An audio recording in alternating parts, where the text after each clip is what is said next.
디모데후서 4장 6절부터 8절까지 말씀 다 같이 읽도록 하겠습니다. 전제와 같이 내가 벌써 부어지고 나의 떠날 시각이 가까웠도다. 나는 선한 싸움을 싸우고 나의 달려갈 길을 마치고 믿음을 지켰으니 이제 후로는 나를 위하여 의의 면류관이 예비되었으므로 주 곧 의로우신 재판장이 그날에 내게 주실 것이며 내게만 아니라 주의 나타나심을 사모하는 모든 자에게 도니라. 오늘 본문 말씀은 사도 바울의 말입니다. 제가 다시 한번 천천히 읽어볼 테니까 사도 바울의 마지막 유언과도 같은 말입니다. 죽음을 앞두고 남긴 글이기도 하지요. 전제와 같이 내가 벌써 부어지고 나의 떠날 시각이 가까웠도다.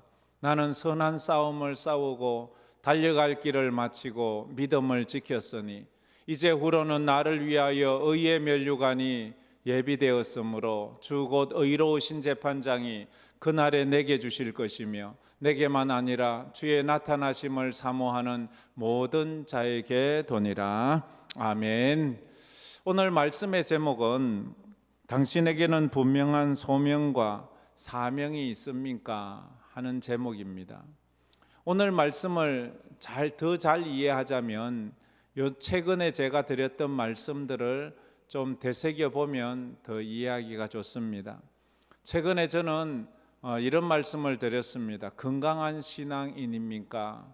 우리가 건강한 신앙인이 되자고 얘기하면서 그 건강한 신앙인지 수준 있는 신앙인지 분별하는 그 요소들을 몇 가지 보았습니다. 첫째로 그 사람의 예배를 보면 그 사람의 영성이 보이고 그 사람의 예배를 보면 그 사람의 믿음이 보인다는 거지요. 그 사람의 예배의 색깔을 보면 한번 여러분은 어떤 예배를 드리십니까? 정말로 힘들고 어려워도 하나님 앞에 나와서 예배 드립니까? 그리고 그 예배 드리는 그 의미가 무엇 때문에 예배를 드립니까? 복을 좀 받으려고요? 아니면 날 구원하신 주님의 은혜가 감사해서 천국을 사모하는 마음으로 그렇게 예배를 드리십니까? 무엇 때문에 예배를 드리십니까? 그 사람이 드리는 예배가 곧 그 사람의 영성이고 믿음이고 신앙의 수준입니다. 두 번째 요소로는 기도를 제가 말씀드렸습니다. 그 사람의 기도를 들어보면 그 사람의 영성을 알 수 있습니다. 믿음의 수준을 알 수 있어요. 인격을 알 수 있지요. 기도가 먹고 사는 것을 위해서, 자기 자존심 상한 것을 위해서 그렇게 기도하는 그 세속적인 기도의 수준이라면 아직 깊은 기도가 아닙니다. 힘들고 어렵지만 하나님의 나라와 의를 위해서, 하나님의 영광을 위해서, 힘들고 어려운 이웃을 위해서 지금도 예수 모르는 그 영혼들을 위한 눈물의 기도를 드리면서 지금도 아파하는 우리 성도들의 그런 아픔을 가슴에 품고 부르짖어 기도하는 그 기도를 가진 사람은 깊은 기도의 사람이라 그렇게 볼 수 있습니다. 여러분의 기도는 어느 정도이십니까? 내 삶의 경계선을 넘어서고 있습니까? 그리고 세속적인 것을 넘어 영적으로 들어가고 있습니까? 우리가 그것을 위해서 더 노력을 해야 합니다. 세 번째 보았던 요소는 감사입니다. 그 사람의 감사를 보면 그 사람의 신앙을 알 수 있습니다. 그 사람의 감사를 보면 그 사람의 영성을 알 수 있습니다. 조건적인 감사, 있어서 감사, 누려서 감사, 편안해서 감사하는 이런 감사와 없어도 감사, 힘들어도 감사, 아무것도 없어도 범사에 감사하신 그것 때문에 날 구원하신 주님의 은혜, 나 구원받은 것 때문에 감사하는 것, 어느 감사입니까? 조건적 감사입니까? 소유적 감사입니까? 존재적 감사입니까? 우리가 우리 자신의 신앙의 깊이를 좀 더 끌어당겨야 합니다. 더 깊은 기도로 들어가야 합니다. 이 세 가지, 예배와 기도와 감사의 수준을 결정하는 것이 당신에게는 말씀이 있습니까? 하는 거예요. 말씀이 있는 사람은 길이 있는 사람입니다. 말씀이 있는 사람은 빛이 있는 사람입니다. 말씀이 없는 사람은 그렇다면 길이 보이지 않고 어둠 속에 있는 거예요. 어둠 속을 헤매다 보면 옴로에 걸려서 넘어지게 돼 있고 길을 잃고 방황하게 되어 있습니다.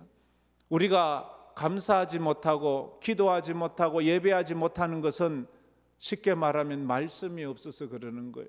나를 이끌어주는 말씀, 어떤 상황에서도 나를 세워주는 말씀, 힘들고 어렵고 눈물 나고 고통스러워도 나를 믿음으로 예배하게 하고 믿음으로 기도하게 하고 믿음으로 감사하게 하는 그 말씀이 내게 있어야 되는 거예요. 주의 말씀은 내 발의 등이요 내 길의 빛이라고 했습니다.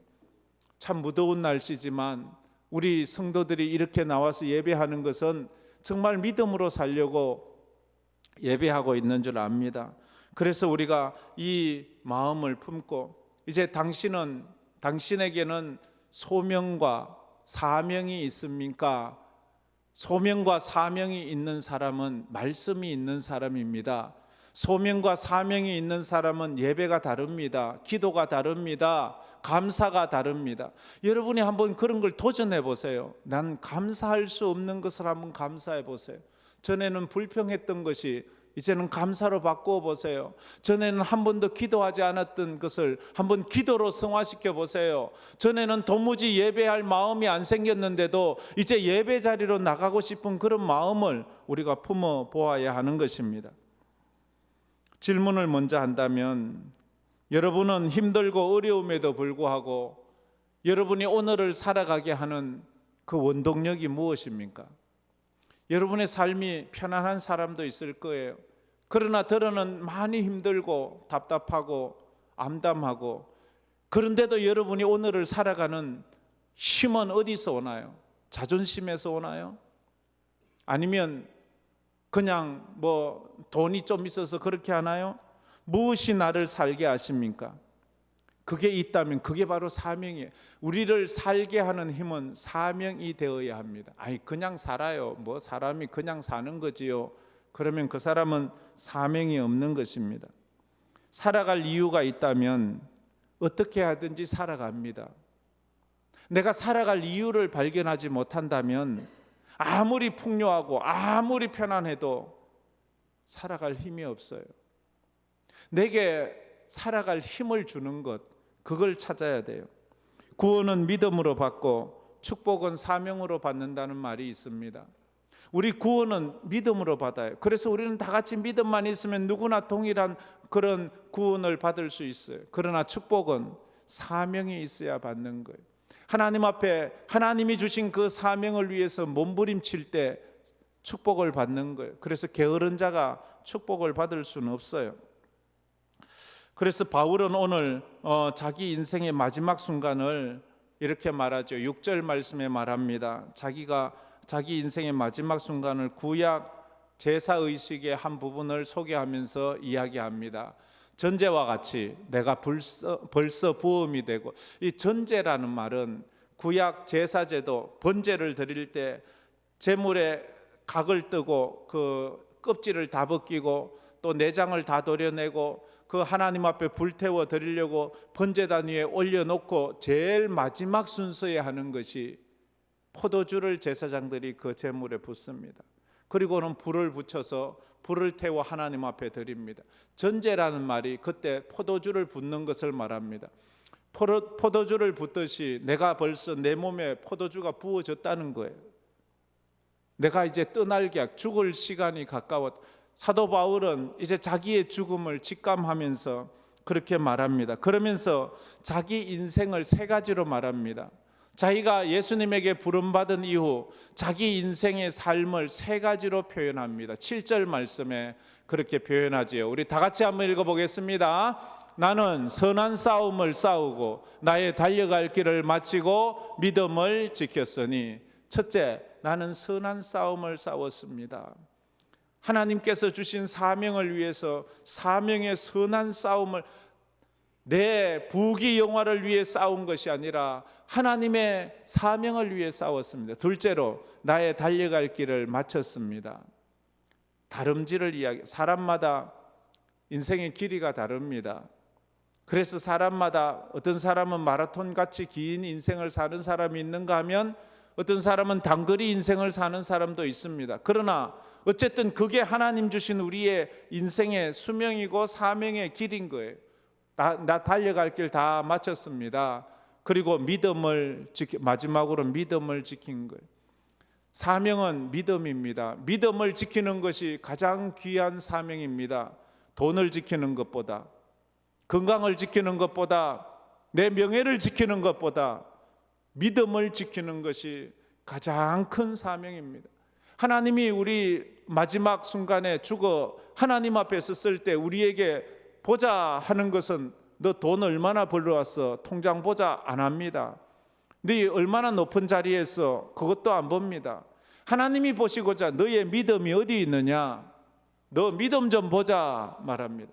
근데 믿음이 없다면 하나님 앞에서 실패한 인생이 되는 거예요. 사도 바울은 예수를 믿고 돈 잃었어요. 재산 잃었어요. 명예 잃었어요. 건강 잃었어요. 마지막에 생명까지 잃었어요. 예수 때문에. 그러나 그런 믿음은 꽉 붙잡았어요. 여러분이 마지막까지 믿음을 붙잡는 은혜가 있기를 축복합니다. 다 잃어도 괜찮아요. 우리 인간은 어차피 한 번은 죽어야 돼요. 그것 때문에 믿음 잃어 지옥 가는 인생이 되어서는 안 된다는, 그렇게 믿음을 지킨 그의 인생에 하나님께서 그에게 주시는 상급을 8절에 말하고 있어요. 8절에 저렇게 말하지요. 다 같이 읽어보겠습니다. 이제 후로는 나를 위하여 의의 면류관이 예비되었으므로 주 곧 의로우신 재판장이 그날에 내게 주실 것이며 내게만 아니라 주의 나타나심을 사모하는 모든 자에게 도니라. 내가 선한 싸움을 싸우고 달려갈 길을 마치고 믿음을 지켰는데 하나님이 나를 위해서 의의 면류관을 주실 것이다. 요한계시록에는 생명의 면류관을 받을 것이다 이렇게 말하고 있습니다. 생명의 면류관, 의의 면류관, 영원한 영생을 얻을 수 있는 것은 우리의 사명의 길을 다했을 때 우리에게 주시는 하나님의 선물입니다. 첫 번째로 소명은 하나님의 부르심이고 사명은 하나님의 보내심입니다. 다 같이 읽어봅시다. 소명은 하나님의 부르심이고 사명은 하나님의 보내심입니다. 소명받았다, 하나님의 부름을 받았다는 거죠. 사명받았다, 하나님의 보냄을 받았다 하는 뜻입니다. 예수님께서도 제자들을 처음에 부르시지요. 나를 따라오너라, 나를 따라오너라. 예수님이 제자들을 부르셨어요. 그리고는 보내요. 사람 낚는 어부가 되거라, 내 양을 먹이라. 그리고 보내는 거예요. 우리는 교회 오는 이유가, 에클레시아 교회 오는 이유가 먼저 부름받아서 오는 거예요. 부름받아 와서 하나님의 사명을 가지고 보냄을 받는 거예요. 더러는 선교사로 보냄을 받고, 더러는 이 지역을 섬기는 사람으로 보냄을 받는 거예요. 교회를 섬기는 사람으로 보냄을 받는 거예요. 그래서 우리는 이 부르심과 보내심이 분명히 있어야 됩니다. 그래서 소명은 우리를 불러 하나님의 자녀 삼는 존재로의 부르심, 부르신다는 건 나를 존재로의 부르심. 하나님의 백성이 아니던 사람이 하나님의 백성으로, 천국 백성으로 부르시고, 그 다음에 사명으로, 사역으로, 일로 보내주시는 거예요. 그래서 부르심은 은혜이고 보내심은 은사라 이렇게 말할 수 있습니다. 부르심에 두 가지가 있는데요. 존재를 위한 부르심, 일을 위한 부르심이 있어요. 존재를 위한 부르심에는요, 시간에 제한이 없어요. 내가 한번 하나님의 백성이 되면 영원히 하나님의 백성이에요. 그런데 일을 위해서 부르심을 받은 사람은 은퇴할 때까지만 부름을 받은 거예요. 그래서 하나님이 또 우리를 은퇴하게 하면 그만 그 일을 멈춰야 되잖아요. 그러나 우리가 하나님의 자녀는 은퇴가 없어요. 영원히 하나님의 자녀, 예배자로 우리는 부름을 받았잖아요. 우리는 예배자는 평생 영원토록 하나님 앞에 예배자로 사는 거예요. 그래서 예배자도 우리의 중요한 사명이라는 것을 알아야 돼요. 두 번째는 소명이 내가 살아야 할 이유이고, 사명은 내가 죽어야 할 이유입니다. 소명은 내가 부름받았잖아요. 내가 그리스도인이라잖아요. 내가 살아야 될 이유, 또 내가 죽어야 할 이유. 나는 그 일을 하다 죽어야 돼요. 괜찮아요. 그래도 여러분에겐 이런 것이 있습니까? 여러분이 오늘 살아야 될 이유가 무엇입니까? 제가 이런 비유를 들었는데, 부모로 부르심을 받았다면, 엄마 아빠로 부르심을 받았다면 나는 엄마 아빠로 살아야 될 이유가 있어요. 그리고 엄마 아빠로 부르심을 받았다면, 보냄을 받았다면 자녀를 위해서 죽는 건 억울한 것이 아니에요. 속상한 것이 아니에요. 행복한 거예요. 그게 우리가 부모의 사명을 가진 거예요. 그리스도인으로 부름을 받고 그리스도인으로 보냄을 받는 것은 내가 살아야 될 이유이고 내가 죽어야 될 이유가 되기 때문입니다. 그래요. 소명은 부름받은 목숨이고 사명은 보냄받은 일을 위한 목숨이라는 그런 뜻을 가지고 있습니다. 세 번째로, 소명은 나를 행복하게 하고 사명은 나의 삶을 보람있게 합니다. 소명, 내가 하나님의 자녀 되었다는 것은 나를 얼마나 행복하게 만드는지 몰라요. 내가 지옥의 백성, 마귀의 자식이 아니라 천국 백성, 하나님의 백성 되었다는 것은 지금 죽어도 나는 행복한 거예요. 나는 하나님의 백성이니까. 그리고 사명, 내가 그 하나님의 백성으로서 하나님의 일을 한다는 건 나에게 둘도 없는 보람이고 기쁨이고 감사고 그런 것 아니겠습니까? 여러분은 이런 행복한, 여러분을 행복하게 하는 소명이 있어야 되고, 여러분을 인생을 보람있고 자랑스럽게 하는 사명이 있어야 됩니다. 그런데 불행한 인생은 어떤 인생이에요? 내가 살아야 될 이유도 모르고 내가 죽어야 될 이유도 알지 못한다면 그 사람은 참 불행한 인생을 살고 있는 것입니다. 만약 내가 아무리 남들 볼 때 초라해도 내가 분명히 살아야 될 이유를 알고 있고 내가 죽어야 될 이유를 알고 있다면 그 죽음의 순간에 나는 행복할 것입니다. 죽음의 순간에 감사할 것입니다. 그러나 내가 왜 죽어야 되는지 모르고 죽는다면 그 죽음의 순간을 억울해할 것입니다. 속상해할 것입니다. 왜 내가, 이런 말을 할 것입니다. 한마디로 소명이 없는 삶은 불행한 삶이라는 거지요. 사명은 하나님께서 내 생명을 바쳐서 하라고 맡기신 일이에요. 얼마나 감사해요. 하나님께서 내 생명을 바쳐서라도 하라고 하신 그 일이 있다는 것은 감사한 거예요. 제가 한 번은 아일랜드 시인 예이츠가 쓴 시를 보다가 가슴이 뭉클해진 것을 느낀 적이 있어요. 그 예이츠는 이런 시를 지었습니다. 우리는 천국에 가서야 우리에게 주신 하나님의 소명이 일이 아니라 그분이 원하시는 존재가 되는 것임을 비로소 알게 될 것이다. 사명, 소명, 이걸 자꾸 일로만 보지 말고요. 우리는 하나님께서 우리에게 원하시는 것은 일이 아니라 존재가 되라고 우리를 불렀어요. 우리는 그리스도인이 되어야 합니다. 우리는 참된 예배자가 되어야 됩니다. 참된 신자가 되어야 돼요. 교회 와서 일하는 거 좋아요. 그러나 일하기 전에 예배자가 되십시오. 뭔가 섬기는 거 좋아요. 섬기기 전에 참된 그리스도인이 되십시오. 하나님은 그것을 원하시는 거예요. 예수님의 소명은 일이 아니라 존재가 우선이라고 말했지요. 신약자들이 구약 성경을 너무 길잖아요. 너무 많잖아요. 이걸 줄이고 또 줄이고 또 줄여서 아주 엑시스만 남기면 뭐가 남을까요? 물어보았어요. 그러자 신학자들이 하는 말이 구약 성경은 10계명이 남을 겁니다. 10계명도 너무 길어요. 좀 더 요약해 주세요. 한마디로 하나님 사랑, 이웃 사랑입니다. 이렇게 말했어요. 하나님 사랑, 이웃 사랑. 그러면 신약 성경을 줄이면 뭐가 남을까요? 신약 성경을 또 줄이고 또 줄이고 또 줄였어요. 그러자 뭐가 남았을까요? 그러자 산상수훈이 남았어요. 산상수훈은 무슨 말인가 하면 존재에 대한 말, 우리 정체성에 대한 내가 누구냐라는 말이에요.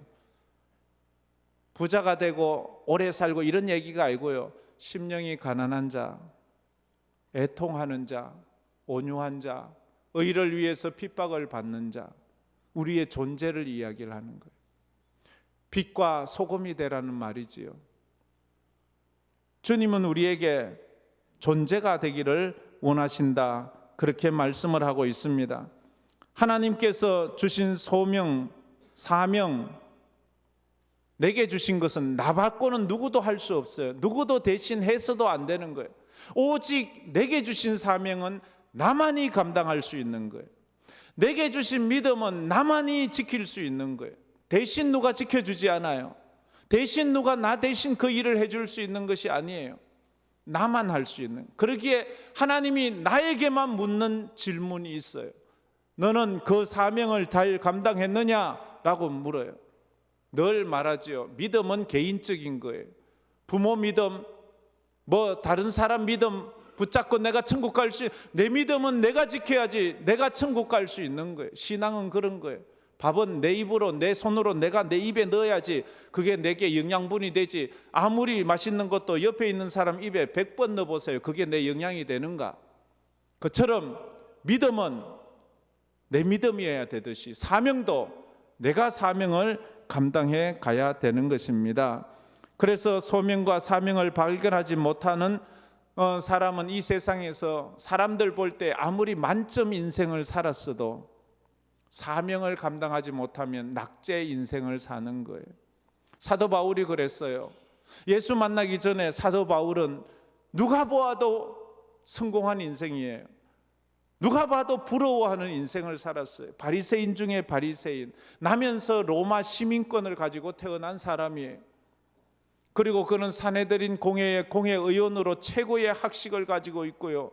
사내들인 공회의 공회의원으로서 최고의 명예를 가지고 있어요. 그는 부자였어요.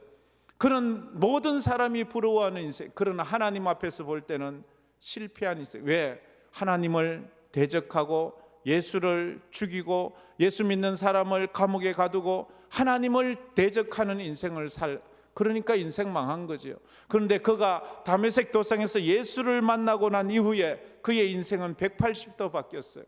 예수 만나고 난 사도 바울은 세상 사람 눈에 가치로 볼 때는 망했어요. 가난해졌어요. 모든 것을 다 잃었어요. 모든 명예, 모든 지위, 모든 부, 모든 것을 다 빼앗기고 가난해지고 핍박받고 두들겨 맞고 감옥에 들어가고 마지막에 예수 때문에 목 잘려 죽어요. 그런데 하나님 앞에서 그의 인생은 성공한 인생, 만점 인생이 되었어요. 그는 오늘 말했듯이 나를 위하여 의의 면류관이 예비되었다. 왜? 내가 믿음을 지켰으니. 우리가 하나님 앞에서 우리 인생을 따져야지 사람들 안목에서 보면 안 된다는 거예요. 선교사 리빙스턴이 이런 말을 했습니다. 사람은 자신의 사명을 다할 때까지는 결코 죽지 않는다라고 말. 사람은 자신의 사명을 다할 때까지 결코 죽지 않는데요. 그래서 우리는 이런 표현을 하지요. 사람이 살아 있다는 것은 아직 사명이 남아 있다는 것이고, 사람이 이제 죽게 된다는 것은 이제 사명을 마쳤다는 것이 되는 것입니다. 여러분, 나이가 많건 적건 관계없이 아직도 살아있다면 내게는 분명히 사명이 있다는 거예요. 물어보세요. 하나님, 제가 무슨 사명이 있나요? 어떻게 해야 되나요? 내 사명을 발견할 때 내가 행복한 거예요. 내 상황과 내 형편에 관계없이 나는 행복한 사람이 되는 거예요. 모세는 그렇게 살았어요. 그는 애굽의 왕자로 태어나자마자 그는 나일강에 던져져 아그밥이 돼야 되는 그런 인생으로 태어났지만 하나님의 축복으로 그가 애굽의 왕자로 40년을 살아요. 그렇지만 40년을 산 그것은 하나님 앞에 별로 평가받지 못해요. 그가 광야에 가서 또 40년 목자로 살아요. 그리고 80이 되었을 때 그는 하나님에게 부름받아 이스라엘을 이끌어내는 민족의 영도자가 돼요. 하나님 앞에 그는 이제 마지막으로 저 가나안을 바라보며 너봇산에서 죽으면서 그는 인생을 마치게 되었어요. 인생을 마칠 때 모세가 자기 인생을 돌아보면서 서러워하지 않습니다. 원망하지 않습니다. 불평하지 않습니다. 하나님, 나는 왜 이렇게 살아요? 태어나면서부터 부모에게 버림받고 제가 또 그렇게 좋아했던 그 애굽 사람들에게도 버림받아 도망을 가고 내가 40년을 이끌었던 이 이스라엘 민족에게도 이토록 원망 들으면서 이렇게 원망하지 않아요. 그는 감사해요. 이스라엘이여, 너는 행복한 사람이로다. 너와 같이 여호와의 구원을 얻은 백성이 누구냐라고 말하면서 모세는 행복하게 그 인생을 마무리하는 것을 봅니다. 사명은 그 사람의 그 수준을 우리에게 보여주지요. 그 사람의 순종과 그 사람의 영성을 보게 됩니다. 무엇에 울고 무엇에 웃느냐는 그 사람의 수준을 보게 되지요. 먹고 사는 것 때문에 울고 웃는 사람은 먹고 사는 수준밖에 안 돼요. 남을 위해서, 이 사회를 위해서, 이 민족을 위해서 울고 웃는 사람은 또 그 정도 애국자예요. 그러나 하나님의 나라와 하나님의 의를 위해서 울고 웃는 사람은 또 수준이 그만큼 달라요. 에서는 팥죽 한 그릇 때문에 울어요.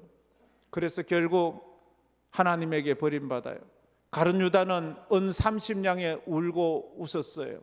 결국 예수 팔고 그렇게 멸망하는 인생을 살게 되었습니다. 우리가 잘 아는 오프라 윈프리가 있지요. 오프라 윈프리 얘기를 제가 가끔씩 하는데, 오프라 윈프리는 어떤 사람인가요? 사생아로 태어났습니다. 아버지가 누군지도 몰라요. 그런데 14살 때 미혼모가 됩니다. 14살 어린 아이가 아이를 낳아요. 그런데 더 불행하게도 그 태어난 그 아이가 2주 만에 죽어요. 그러자 자기가 낳은 아이가 죽자 이 어린 14살짜리 아이도 부모라고 그것 때문에 괴로워하고 우울해하다가 마약을 하게 돼요. 그래서 마약 중독자가 돼요.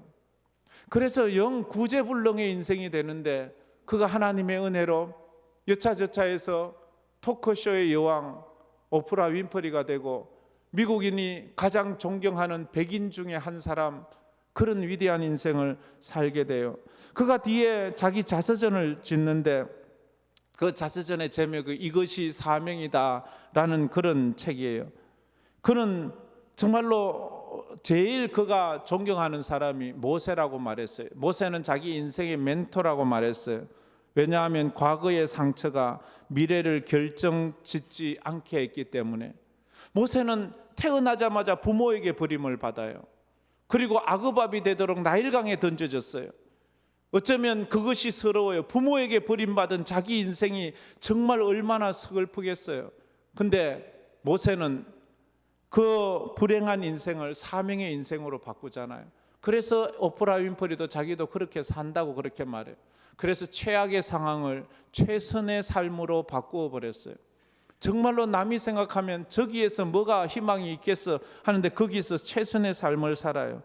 그런 오프라 윈프리는 이것이 사명이다라는 책에서 사명을 발견하는 4가지 요소에 대해서 저렇게 말해요. 사람이 사명을 발견하자면 저 4가지를 기억해야 된대. 첫 번째, 남보다 더 가졌다는 것은 축복이 아니라 사명입니다.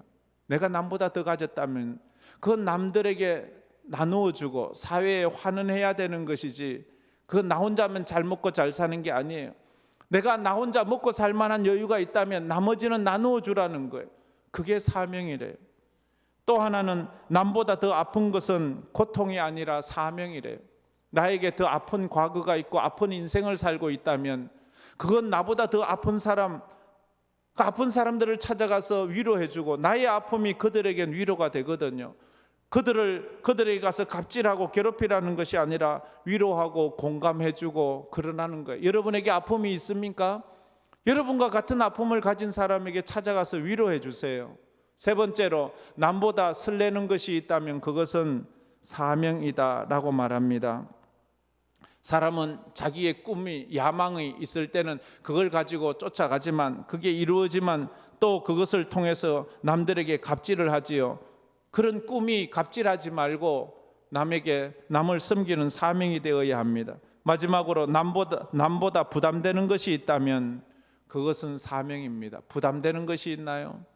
예를 들어 길을 가다가 늘 쓰레기가 있는 것만 보면 부담스러워요. 저것 좀 어떻게 하지? 그러면 그게 자기 사명이래요. 여러분이 하세요. 여러분이 하면 됩니다. 선교사들이 그래서 선교사가 되는 거예요. 그 민족을 보면 눈물이 나고, 그 민족, 예수 없이 살아가는 그 민족 가난하게 사는 것만 보면 마음이 아프고, 남들은 아무렇지도 않거든요. 남들은 아무 생각이 없는데 그 사람만큼은 그 민족만 보면 가슴이 아프고 눈물이 나고, 예수 안 믿는 것 보면 고통스러워요. 저 영혼을 보면 예수 안 믿는 게 힘들어요. 고통스러워요. 그러면 그게 사명이에요. 그 사람한테 가서 예수 전해주세요. 그래서 선교사가 되는 거예요. 그래서 그 일을 하는 거예요. 여러분이 교회에서도 부담되는 부분이 있습니까? 왜 우리 교회는 주차장이 없어? 그래서 어떤 분들은 주차장 헌금을 해주십니다. 그것이 내가 혼자 다 감당할 수는 없지만 그 일이 내게 부담이 되면 그 일을 추진해 나갈 수 있다 하는 것을 우리는 알 수 있습니다. 요즘 교회가 좀 변화가 있잖아요. 저 로비에도 TV가 있고 식당에도 TV가 있고 이제 새벽 예배실에도 의자가 들어오고 그 옆에 고등부실에는 카페로 만들고 우리 주일학교 아이들이 이렇게 교회가 변화될 때 어떤 분들은 야, 참 좋네요 이렇게 말하는 분이 있어요. 어떤 사람은 너무 낯설어요, 너무 왜 이리 자꾸 바꿔요, 이런 사람도 있어요. 여러분들이 그런 것을 보면서 교회에서 사명을 깨닫는 우리 성도들 되기를 바랍니다. 그런데 어떤 사람은 사명이 이 수단이 목적이 되고 목적이 수단으로 바뀔 때가 있어요. 이 땅에서 하나님께서 우리에게 부귀영화를 주신 것은 사명을 감당하라는 수단으로 주신 거예요. 그런데 부귀영화가 수단이 되어야 되는데 그게 목적이 되는 사람이 있어요. 잘 먹고 잘 살고 명예를 누리는 것을 목적으로 할 때 하나님을 수단화해요. 하나님을 이용하게 된다고요. 여러분은 어떻습니까? 하나님이 우리 삶의 목적입니까? 아니면 하나님이 우리 삶을 위한 수단입니까? 우리는 늘 이것을 점검해 봐야 돼요. 수단이 목적이 되면 우리는 변절하게 되어 있습니다. 두 번째로, 사명은 내가 선택하고 결정한 것이 아니라 하나님께서 맡기신 것입니다. 우리 다 같이 읽어봅시다. 사명은 내가 선택하고 결정한 것이 아니라 하나님께서 맡기신 것입니다. 내 인생은 내가 결정하는 것이 아니에요. 사람들은 착각해요. 내 인생 내가 결정한다고, 내가 선택한 거라고, 내가 할 수 있다고. 과연 내 인생에서 내가 할 수 있는 것이 몇 가지나 있나요? 여러분이 여러분의 목숨을 주장할 수 있나요? 여러분이 여러분의 생일을 결정하고 선택하셨나요? 여러분이 남자가 되고 여자가 되는 것을 여러분이 결정해서 되셨나요? 여러분이 지금 이곳에 앉아 있는 것이 여러분이 선택해서 여기에 있다고 생각하십니까? 그렇지 않잖아요. 다 하나님께서 결정해 주신 그 틀에서 우리는 그냥 움직이는 것밖에 없어요. 그래서 사도 바울은 사도행전 20장 24절에 이렇게 말씀을 합니다. 다 같이 읽어봅시다. 내가 달려갈 길과 주 예수께 받은 사명 곧 하나님의 은혜의 복음을 증언하는 일을 마치려 하면은 나의 생명조차 조금 더 귀한 것으로 여기지 아니하노라. 내가 달려갈 길과 주 예수께 받은 사명은 예수님께서 주신 거래요. 예수님께 받은 거예요. 하나님께서 내게 주신 거예요. 예수님의 사명은 이 땅에 십자가 지러 오셨어요. 그래서 그 사명을 위해서 예수님은 하늘 보좌도 버리셨어요. 자기 자존심도 버리셨어요. 예수님은 다 버리고 마지막에 예수님은 목숨까지도 십자가에서 버리셨어요. 왜? 아버지의 영광을 위해서. 예수님 자신을 위해서가 아니라 아버지의 뜻을 이루기 위해서 내 뜻대로 마시고 아버지의 뜻대로 하옵소서. 그런데 우리 제자들은 예수 믿는 우리는 무슨 사명이 있습니까? 그 십자가의 증인이 되는 것이 우리의 사명이에요. 우리 예수님께서 이 땅에 우리를 위해 이 땅에 오시고 십자가 지시고 죽고 부활하셨습니다. 그 예수를 믿어야 구원 얻습니다. 이 증인이 되는 것이 우리의 사명이다 하는 것입니다. 바울이 다메섹 가는 길에 이 받은 이 사명, 이것이 바울이 살아야 되는 이유였고 이 사명은 바울이 죽어야 되는 이유였습니다. 그래서 바울은 이 십자가를 위해서 십자가를 전하면서 그것이 자기가 살아야 될 이유이고 죽어야 될 이유가 되어 평생을 쫓아가게 되었습니다. 우리가 부모가 되었다는 것도 그래요. 부모가 되었다는 것도 그 자식은 우리에게 사명이에요. 자식은 내가 죽어야 될 이유이고 또한 살아야 될 이유예요. 내가 살아야지 자식이 살잖아요. 내가 나 자신을 쳐서 그 자식을 위해 희생하는 부모가 될 때 자식은 또 나를 때문에 살아가는 것처럼 그런 사명이 우리에게 있다고요. 내가 목사가 된 것은, 여러분이 장로가 되고 권사가 되고 집사가 되고 성도가 된 것은 무엇 때문입니까? 남들에게 가서 의시되고 뻑이라고요? 아니요. 하나님의 교회에서 그것이 내가 살아야 될 이유이고 내가 죽어야 될 이유임을 우리는 알아야 된다는 것입니다. 아무리 힘들어도 나를 견디고 살게 하는 사명이 있다면 행복한 거예요. 아무리 어렵고 배고파도 나를 살아갈 의미를 주는 것이 있다면 그것 때문에 내가 행복해하는 거예요. 감사하는 거예요. 그래서 사명이 있는 사람은 행복한 거예요. 오늘 내가 할 일이 있다면 그 일을 통해서 얻는 소득이 많거나 적거나 상관없이 나는 그 일이 있음에 감사해야 되는 것입니다. 그래서 무언가를 위해서 내 생명을 아낌없이 바칠 수 있다는 그런 고백을 할 수 있다면 그 사람은 참 행복한 사람이에요. 여러분은 그런 게 있습니까? 내가 저 일을 위해서라면, 내가 저것을 위해서라면 나는 죽어도 아깝지 않아. 그런 것이 있는 사람은 행복한 거예요. 이것이 없는 사람은 그만큼 보람이 없는 거예요. 자기만을 위해서 나는 그런 내가 주의 나라를 위해서. 그래서 순교자들이 행복한 사람인 거예요. 마지막에 그토록 고통스러운 시간을 보내면서도 순교자들이 마지막까지 찬송을 부르면서 가는 것은 행복해서 그런 거예요. 주기철 목사님이 마지막에 순교의 쓴잔을 마시면서도 찬송을 불렀던 것은 저 높은 곳을 향하여, 이거 한 것은 행복해서 부르는 거예요. 우리가 하나님 앞에 그런 분들의 영성을 어찌 이해할 수 있겠습니까마는, 그러나 우리에게도 그런 영성을 달라고 기도해야 합니다. 사명이 있다면 주님 앞에 섰을 때 부끄럽지 않아요. 주님 앞에 섰을 때 우리는 후회하지 않아요. 사명대로 살았기 때문에. 그러나 사명 없이 살았던 사람은 주님 앞에 섰을 때 부끄러울 거예요. 아우, 내가 그때 그러지 말았을 걸 후회할 거예요. 하나님 앞에 섰을 때 1달란트 받았다고 낙심하지 마세요. 5달란트 받았다고 의시되지 마세요. 그것을 가지고 사명으로 산 자는 잘하였도다, 착하고 충성된 종이라 칭찬을 받을 것입니다. 그러나 그렇지 않은 사람은 책망을 받을 것입니다. 사명을 끝까지 붙잡는 사람은 내 인생의 유종의 미를 거둘 수 있어요. 남들이 어떻게 평가하든지 관계없어요. 내가 사명대로 살아 끝까지 갔다면 그건 내가 인생을 유종의 미를 거두는 것입니다. 예수님과 함께 십자가에 못 박혔던 한편 강도는 마지막 순간에 인생의 유종의 미를 거두는 거예요. 예수 믿고 천국에 가는 거예요. 부르심의 소명과 보내심의 사명을 깨달으면 잃었던 인생의 길과 방향을 찾게 되는 거죠. 그래서 사명은 내 인생의 길을 찾게 해주는 내비게이션과도 같다 하는 것입니다. 그래서 피카소는 이런 말을 했습니다. 한 사람을 파멸시키는 가장 효과적인 방법은 그의 사명을 빼앗는 것이다 라고 했어요. 참 피카소가 그림만 잘 그리는가 했더니 저런 말을 또 다 했어요. 한번 다 같이 읽어봅시다. 한 사람을 파멸시키는 것은, 가장 효과적인 방법은 그의 사명을 빼앗는 것이다. 그에게서 돈을 빼앗는 것이 아니에요. 그에게 건강을 빼앗는 것도 아니에요. 그에게 명예를 빼앗는 것이 아니라 그 사람을 파멸시키자면 그의 사명을 빼앗으라는 거예요. 마귀가 아담에게 사명을 빼앗았어요. 사단 마귀가 에덴 동산에서 아담에게 빼앗은 건 돈이 아니에요. 건강도 아니에요. 그의 사명, 믿음을 빼앗아 버렸어요. 하나님에 대한 믿음이 없자 선악과를 따먹고 말았어요. 선악과를 따먹은 아담의 인생은 망하고 말았어요. 우리에게 다 있어도 믿음을 빼앗아 간다면 내 인생 망하는 거예요. 만약 화가에게서 무엇을 빼앗으면 화가의 인생을 망하게 할까요?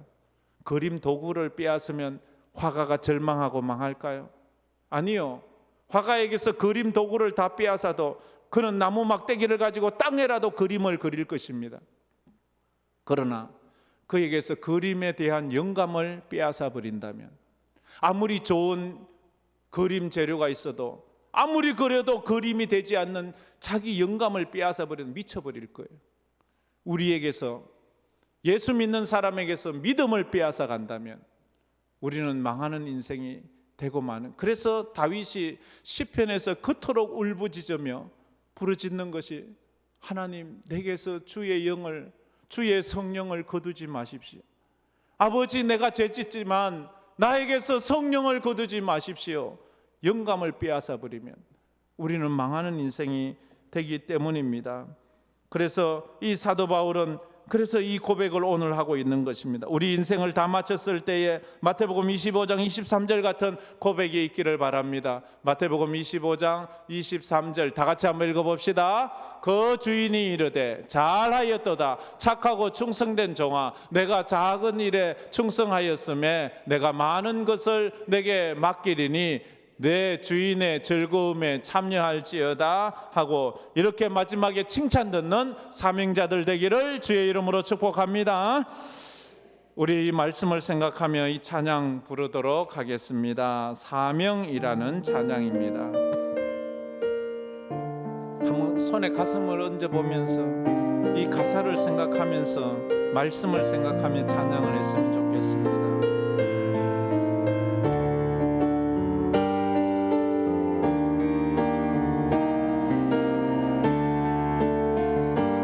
주님이 홀로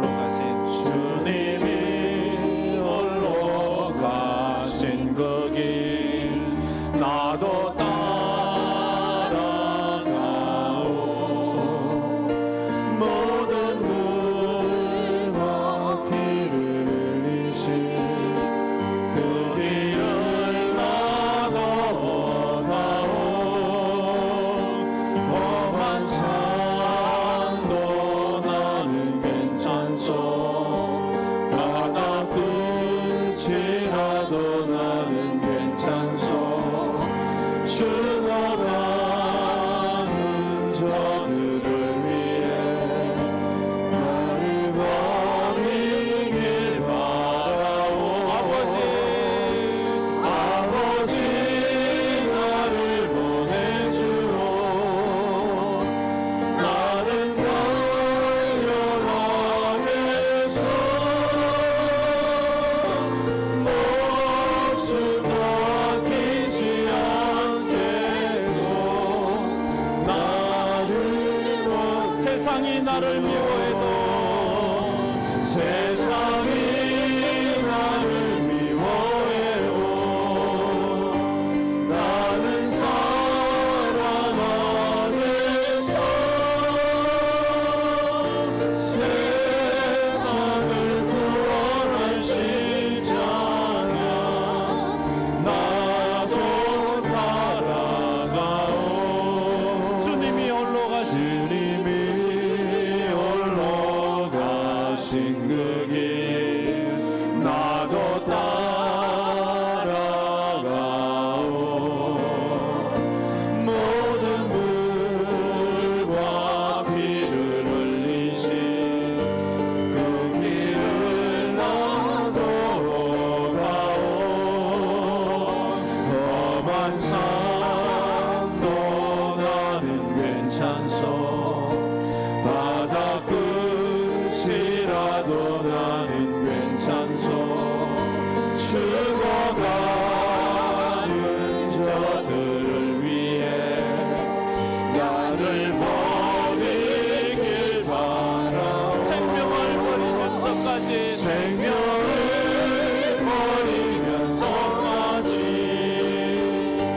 나를 사랑한다지.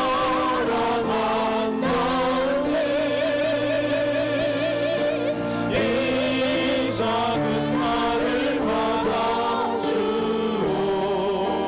나도 사랑하오. 생명을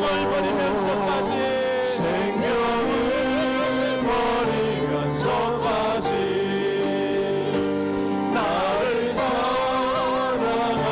사랑한다지. 이 작은 나를 받아주오. 나도 사랑하오. 우리 말씀을 생각하면서 다 같이 눈을 감고 손을 모아 기도를 했으면 좋겠습니다. 여러분에게는 여러분이 살아가야 될 이유가 있습니까? 여러분이 이제 죽는다면 죽어야 될 이유를 알고 있습니까? 그것이 소명이고 그것이 사명입니다. 소명과 사명이 분명하자면 말씀이 있어야 합니다. 그 말씀이 나를 깨우쳐 주셔야 하는 것입니다. 우리가 무슨 일을 위한 일에 부름을 받기 이전에 우리 존재를 위해서 부름받았다고 말을 합니다. 우리는 그리스도인이 되어야 합니다. 우리는 하나님의 자녀가 되어야 합니다. 하나님의 참된 예배자가 되어야 합니다. 우리는 무엇보다도 지킬 것이 믿음을 지켜야 합니다. 돈을 지키기 위해서 애쓰고 자존심을 지키기 위해서 애쓰기 이전에 믿음을 지키도록 몸부림치고 그 믿음을 위해서 목숨조차 내놓는 우리 선교자들의 삶을 보면서 주여 나도 그런 인생을 살게 하여 주시옵소서. 우리가 믿음을 빼앗긴다면 우리 인생을 빼앗기는 것과도 많습니다. 사람을 파멸시키는 가장 효과적인 방법이 그의 사명을 빼앗는 것이라고 했는데, 사명을 빼앗기지 않게 해달라고 우리 다 같이 통성으로 기도하며 나가겠습니다. 아버지 하나님 감사합니다. 오늘도 저희들이 주님 앞에 나왔습니다. 아버지 하나님 오늘도 예배 가운데 나왔습니다. 아버지 하나님 우리를 불쌍하게 여겨주옵소서. 아직도 내가 왜 살아가야 하는지, 아직도 내가 왜 죽어야 하는지 모르고 살아가는 사람이 있다면 아버지 하나님 우리에게 소명과 사명의 분명한 인식을 하게 하여 주셔서 아버지 하나님 오늘도 나를 불러 예배자의 사명을 주신 그 하나님 앞에 온전한 예배자가 되고 그리스도인의 삶으로 살아가는 저희들 되게 하여 주시옵소서. 남보다 더 가진 것이 삶이, 남보다 더 아픈 것도 삶이, 남보다 더 큰 꿈을 가진 것도 삶이, 남보다 더 부담된 삶을 사는 우리가 아버지 하나님 나라의 여전 진짜 너는 믿음의 인생을 살아가는 우리가 걸어간 동안 지나도 시대만 보고 하나님 아버지를 오시 나에게 주신 하나님의 사명을 붙잡고 주신 믿음으로 쫓아나가 우리들 다 되게 하여 주시옵소서. 이름을 믿고 하나님 아버지의 그 일들을 충성스럽게 믿음으로 다 감당할 수 있는 모든 성도들이 될 수 있도록 하나님 역사하여 내가 선한 싸움을 싸우고 달려갈 길을 마치고 믿음을 지켰으니 이제 나를 위하여 의의 면류관이 예비되었노라 고백했던 사도 바울처럼 하나님 우리에게 주신 이 사명을 잘 감당하고 하나님 앞에 서서 잘했다 칭찬 듣는 우리 모든 성도가 되게 하여 주시옵소서. 세상이 혼란스럽고 세상이 요동치며 말세의 징조가 보이는 이때에 우리가 세상 풍파 따라 이리저리 휘말려 살지 말고 말씀에 붙잡혀 믿음으로 살아 참된 예배자가 되고 참된 예수쟁이가 되어 사명자로 살아가는 우리 모든 황금교회 성도가 되게 하여 주시옵소서. 남보다 더 가진 것이 사명이라고 했습니다. 남보다 더 아픈 것도 사명이라고 했습니다. 남보다 더 큰 꿈도 사명이라고 했습니다. 남보다 더 부담되는 것이 있다면 그것도 사명이라고 했습니다. 주여 부르심에 합당한 삶을 살아가는 우리 모든 성도들이 되어 하나님 앞에 섰을 때 후회함 없이 부끄러움 없이 주님 앞에 칭찬 듣는 인생으로 살아가는 우리 모든 성도들 다 되게 하여 주시옵소서. 지금은 우리 주 예수 그리스도의 은혜와 우리 하나님 아버지의 무한하신 사랑하심과 성령님의 감화 감동으로 충만하심이 주님 주신 사명을 따라 믿음으로 살기로 마음에 다짐하고 또 가정에서 직장에서 교회에서 이 나라 이 민족에서 믿음으로 사명 감당하기를 원하는 저들의 인생 위에 또 파송된 열가정 선교사들 위에 또 해외로 타지로 군문에 가 있는 우리 성도들 위해 이 대한민국에 이제로부터 영원토록 함께 있을지어다. 아멘.